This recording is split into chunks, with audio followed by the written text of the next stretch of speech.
ડેડાવા ગામે વર્ષોથી વરસાદી પાણીનો નિકાલ ન થતા લોકોને ભારે હાલાકી પડી રહી છે। વર્ષ 2015 થી 2026 સુધી એટલે કે છેલ્લા 11 વર્ષોથી આ સમસ્યા યથાવત છે।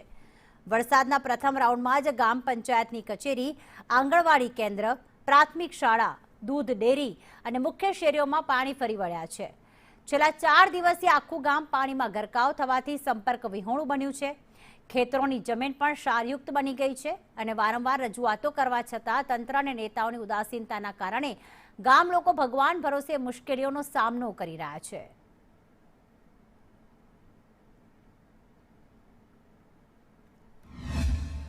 ડેડાવામાં છેલ્લા 2015 થી 2017માં 2021માં અને અત્યારે 2026માં દર વખતે આવીને આવી રીતે પાણી આવે છે।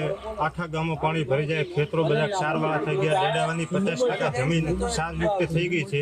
હજી સુધી કોઈ પણ વાવેતર થતું નથી। સરકારે કામકાજ, નેતાઓ આવે, મામલતદારશ્રી આવે, પણ આનું કોઈ નિરાકરણ આવતું નથી। 4 દાડા પહેલો પાણી આવ્યું હતું, આટલામાં માળકાનું પાણી આવે અમારે ઘણું હતું। માળકોને દેથળીના મોરી ખૂણ આવ્યો, બધું પાણી રહ્યું ને આ બધું ડેડાવા હેડે। ડેડાવાનું તલાવ ફાટ્યું, 2 છે તલાવ મોટા મોટા, 2 ફાટી બધું ડેરીગન પાણી આવ્યું અત્યારે। એટલે હવે ડેરીગન અત્યારે હેડવું ને ખૂબ મુશ્કેલી પડે છે। મોણ જળાવ આ ઘંટી છે, આ તો આ તાળું મારી જો ઘંટી વાળો, પણ ઓલું દવાખાનું, ઓલું ઓપરેટ બધું હોય છે।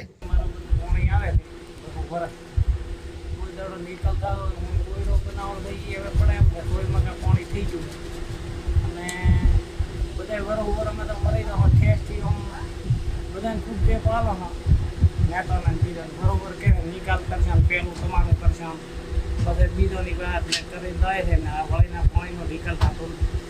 એમાં આ કોમ્બ્યુને ક્ષેત્રમાં પાણી હેડે એટલે તો દિવાળી સુધી વવરાય નહીં। માલને હવે ખવડાવવું ક્ષેત્રમાં પાણી આવે। આ ગામમાં ડેડાવા હું ભડવેલનો વતની છું। દર 14 દિવસે હું માતાએ હેડીને આવું છું। દર સાલ કેડી પોણી આ બધું ડેડાવા અંદર આખા ગામમાં પાણીનો કોઈ નહેર નથી, એટલે આ માટે આ રોડની વ્યવસ્થા સરકારશ્રીને કરી દેવાની વિનંતી કરું છું। અને ગામે હેરાન થાય છે, અત્યારની વસ્તી ક્ષેત્રમાં છે, અત્યારે આ પળોટામાં રહે છે, બધી હાલની તારીખમાં પાણીમાં જ છે એમ, એટલે સરકારશ્રીને વિનંતી કરીને આ રોડની ગમે વ્યવસ્થા કરે। તો અમદાવાદ નજીક વહેલી સવારે